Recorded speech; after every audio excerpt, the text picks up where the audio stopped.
Welcome to the channel. This is Ekomananda. Today we're going to unpack the common reasons why spiritual healing aren't working, the common traps that keep you stuck. Let's begin. You've done many courses. You've done a lot of healing. You've meditated for many hours. You channel. You sing, you dance. You have so many spiritual gifts that's waiting to be awakened. You've also got so many masters. You've lived in a monastery, joined ashram. You are a devotee of an organization. But let's be honest in this moment. After so many years of practice, something deeper still feels unresolved. Behind all of this exterior, to show up? Is there a subtle feeling that you're just one more course away from getting it? A more psychedelic experience so that you can immerse yourself in this constant feeling of I know it, that I am with God. I am the absolute truth. We think the bridge to total freedom is more effort, more doing, more achievement, more purpose. What if the bridge is actually the very thing that you're trying to escape? This trap is so subtle that one can easily be fooled. And this trap looks like an evolution, looks like a transformation, looks like a growth. It feels like a better me project. It feels like Kundalini awakening. It feels like transformation. It feels like I'm doing the right thing. Subtly, we take the old ego, the one who wants money, who wants an ideal relationship, who wants knowledge, and we dress it up in spiritual clothes. Now, it wants higher vibration. It wants karma free. It wants chakra opening. It wants peace at all time. It's the same hunger, just a different menu. At this stage, awareness becomes a tool to control. We use our practices to fix the self. Fundamentally, you believe that you're still broken. If you are fixing yourself, you are constantly confirming that you are broken, and this solidifies the loop, the illusion, the need of becoming a better person, to improve myself, to be awakened.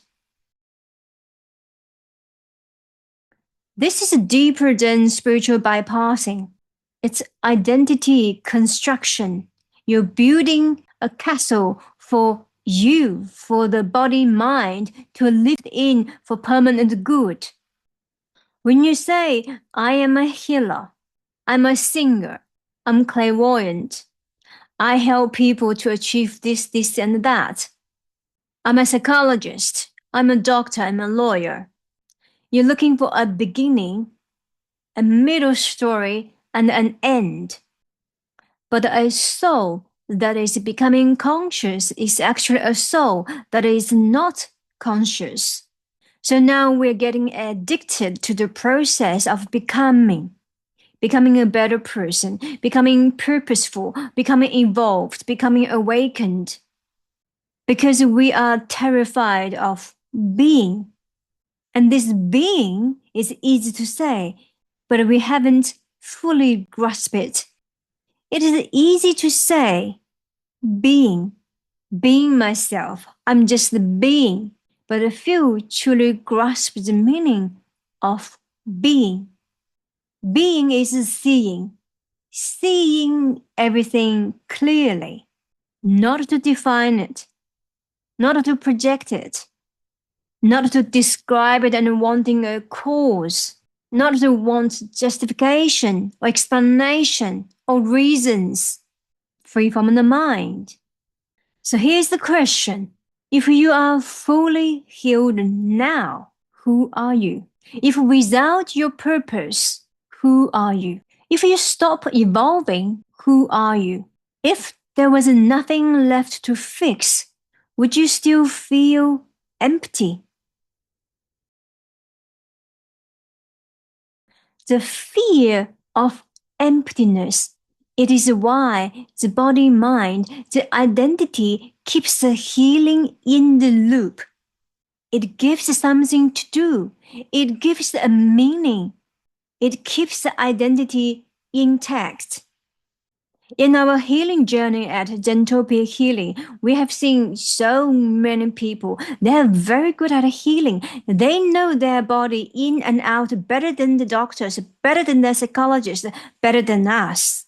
They can analyze their trauma perfectly. They also consciously know why they are stuck. And many also have past life inside.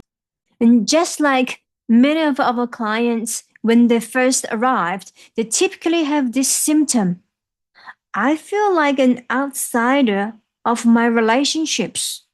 People like that have built a wall, a gate that is blocking their healing, that is made of their spiritual knowledge. They understand the map, but they have never actually stepped into the forest because what they know becomes a burden. The seeker that is in the life is like a runner is running towards the horizon. As the seeker begins to run, the horizon moves. The seeker wants to get closer to the horizon. But at the moment you run, the horizon moves. Why? Because the horizon is the product of your own perception. The you that wants to run to the end of your goal is exactly the very thing that prevents the arrival. Arrival happens when the seeker stops. To arrive, it requires the runner to stop. You might think that I am going towards the light, but you aren't going to the light. Because you are the light that makes the journey visible. Practices like chanting, yoga, meditation, they are very powerful tools. But they are like a finger pointing at the moon. That's why most people end up sucking their fingers. We get obsessed with the state of joy, the state of freedom, the state of peace during meditation, or the high that produced by yoga movement, or the beauty of life purpose, or the dharma of your life. So a regression session may give you some juicy stories, a perfect narrative for you to tell about yourself, but it hasn't totally freed you. It has taken you from here to here, but not here. It's just giving you another cage, a little bit different than the first one. This is why our work does not stop at past life regression or quantum healing hypnosis or between life therapies. We aren't just looking for stories. Who were you? What happened in that past life? What did you learn or what did you not learn? We are looking for the structure. In this structure, there is the observer, the observing process, the items that's being observed. In other words, the seer, the seeing process.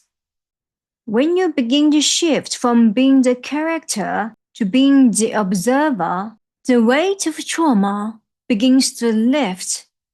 Not because it's gone, but because it's not yours. In the 30 days soul immersion process, we don't just help you to learn the stories, to learn what happened in the past, to help you relieve that burdened child, but we subtract the I. We look at the eye who is trying to get through the 30 days. We look at the patterns of resistance.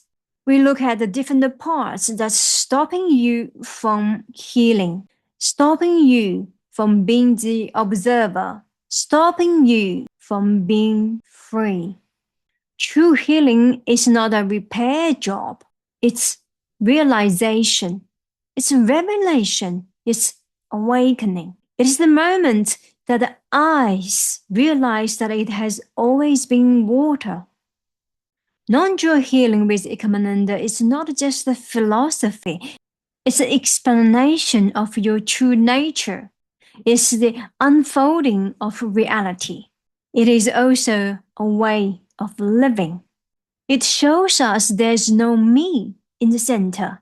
There's no me who is doing, who is achieving, who is becoming. Imagine your life is a movie.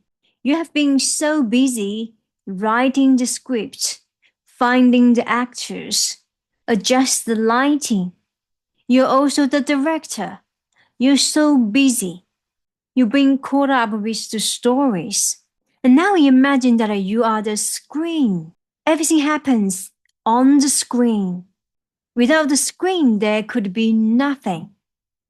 So step back. See if you can swap roles and see the stories a little bit differently. From busy doing, busy achieving, busy addressing problems, to be the observer.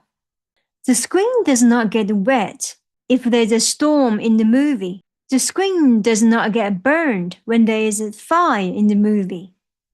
You are the space where healing happens. When you realize this, life becomes lighter. The burden begins to disappear itself. The desire of becoming a better person absorbed in the blissful state of meditation. You might still feel pain. You might still experience a little bit of a hiccup, but you no longer attach to the body and the mind. You no longer are the story. Hence, you are no longer the one who suffers. You still experience joy and happiness, but you aren't the one who feels successful or achieving. There is a profound sense of effortlessness. You no longer need to manifest a better life, a lover, financial abundance. You realize that abundance is happening through you.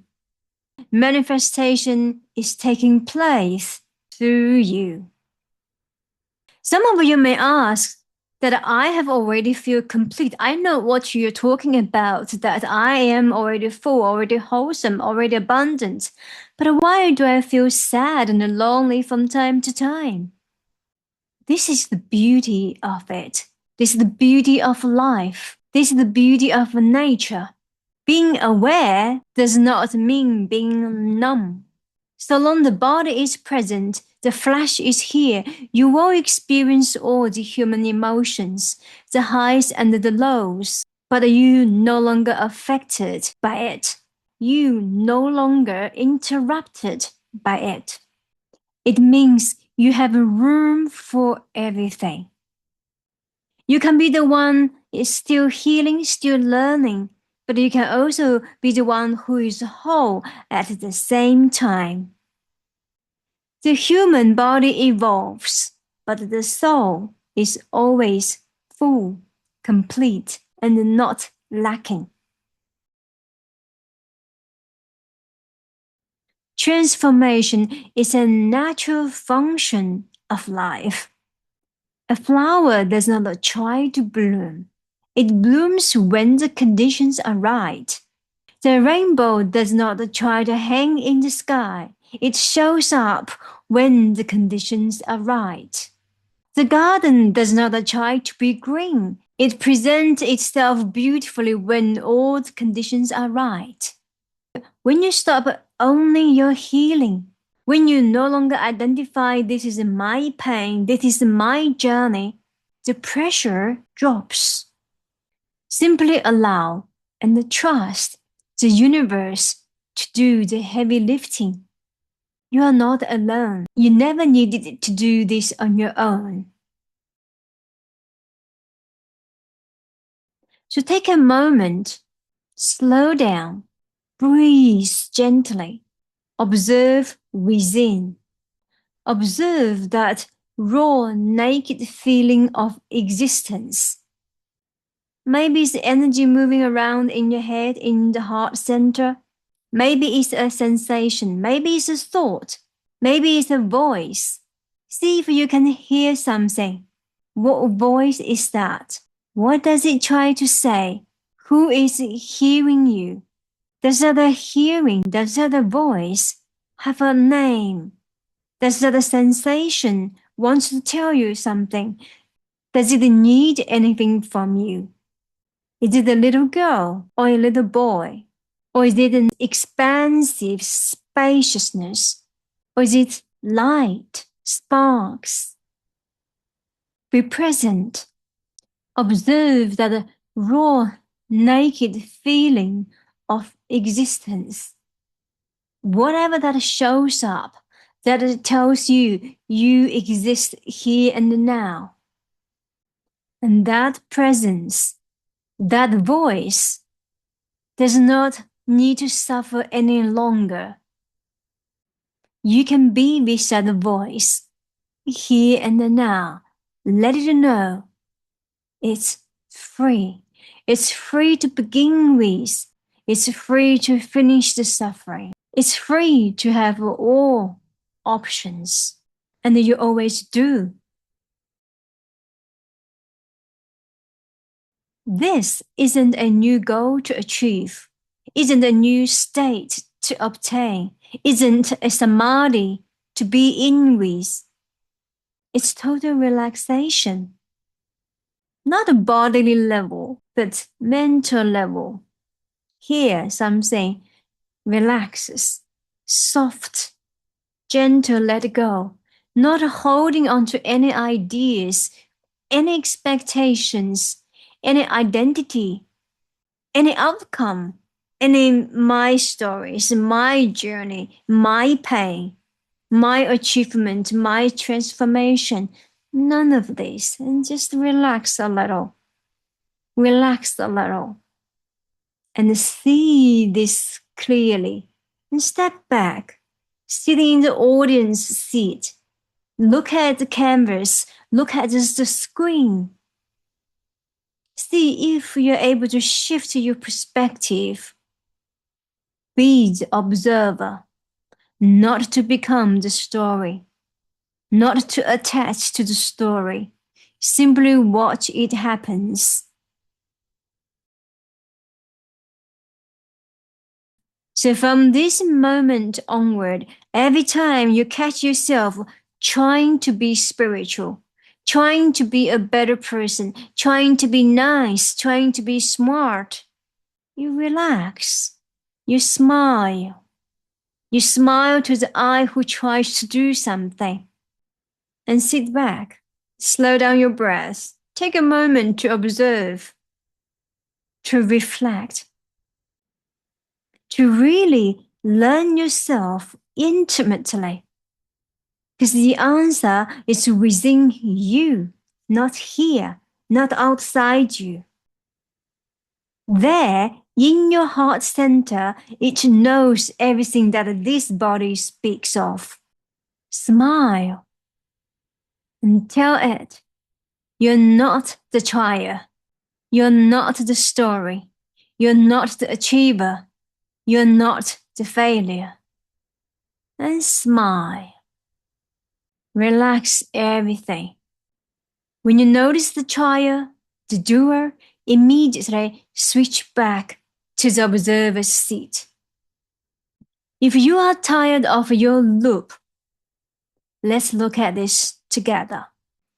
Whether join our regular meditation or love circle, or walk with Ekomananda intimately through the 30-day soul immersion, the initiation journey, our door is always open. Together, let's move beyond the body-mind, beyond the story, beyond the suffering, because you deserve it. Book a free assessment call today. Let's see what happens when the seeker finally stops. Remember, you do not need to be fixed. Nothing needs to be changed. Perhaps you just need to see clearly. When the seeker finally stops, everything changes.